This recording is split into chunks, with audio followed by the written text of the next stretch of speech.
Hello, welcome to Dynaudio's Ask the Expert. My name is Otto. Today we will take a look through specification sheets.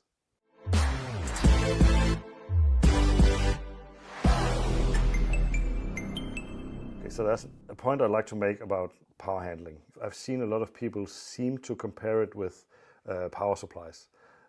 Say a graphics card in a computer. If you're building your own computers, you're used to the power needs to match. If I have a graphic card that has 100 watts power consumption, then my power supply needs to be 100 watts.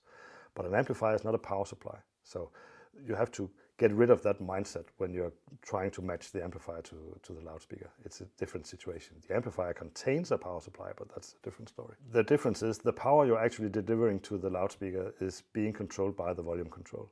So you don't have a fixed number that you need to drive the loudspeaker. The number you're driving the loudspeaker with depends on the volume control. When you turn up the volume, you increase the voltage going into the loudspeaker. So in terms of how much power you actually need, that really depends on a lot of factors, especially room size and sound pressure level. How loud do you actually want it to get? And these actually have more impact on the requirements on the amplifier than which loudspeaker you're using. Just to give some examples, if you double the room size and you double the listening distance, essentially you need 4 times the power to deliver that extra output. If you double the perceived sound pressure level, is actually 10 dB difference. But a doubling in power input is only 3 dB difference. So to actually double the perceived loudness, you need 10 times as much power going into the loudspeaker. So your perception of how loud you want it to be can severely change the amount of power you need from the amplifier. So if we put those things together, if you want to play loud in a big room, you might need 40 times as much power going into the same loudspeaker as if you're playing on a lower level in a smaller room. So that gives an idea of how different these numbers can be. One other thing to keep in mind is content, which also makes it just as bad in terms of how you look at it. If you are halving the frequency, the energy you need to put in to provide the same sound pressure level is 4 times as much, just like with the doubling of distance. So if you are playing at 30 Hertz, you need 4 times as much input power as playing the same loudness level at 60 Hertz. So the content, how much bass, how much deep bass is in the content will severely affect how much power you need into the loudspeaker. How much you need really depends on all of these factors. And the difference in different loudspeakers is typically only a few decibels. So it really depends on how you're using it. And this is why we can never really just give a number.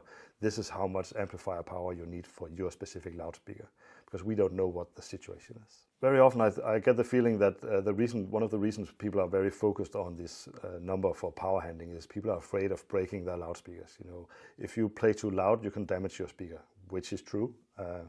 But to understand how to treat that, let's look at what actually breaks loudspeakers. There are 2 main things that can typically break a loudspeaker when we're talking passive loudspeakers. One is you're trying to play louder than your amplifier can handle, so you get clipping from the amplifier. What clipping means is you're trying to make a curve from the amplifier and it doesn't have enough output power, so it'll actually clip the top of the curve and make it like a square wave. And that puts a lot of high frequency energy into the tweeter, and that might burn the tweeter. So if your amplifier is too small compared to what you're trying to do, you will damage your speakers. Based on that, a lot of people are saying you just need to make sure the amplifier is big enough and you'll never damage your speaker. And sadly, that's also not true, because another thing that can damage a speaker is too much input power over time. If you drive the speaker very loud for a long period of time, it will get hot. So there's a limit to how hot can it actually get before the voice coil starts boiling, literally. That will happen even if it's unclipped input power. So if the input power is too high over a long period of time, you can still damage your speaker. And again, that's all controlled by the volume control. So the best way you can protect your speakers is to make sure you're handling the volume control diligently. If you can actually hear distortion, if you can hear something that doesn't sound right, turn the volume down. As long as you do that, you don't really have anything to worry about. It's very uncommon to damage something without hearing something wrong first. Make sure that everything sounds great, and then your speakers are perfectly safe. That's it for today. Thank you for joining. See you next time.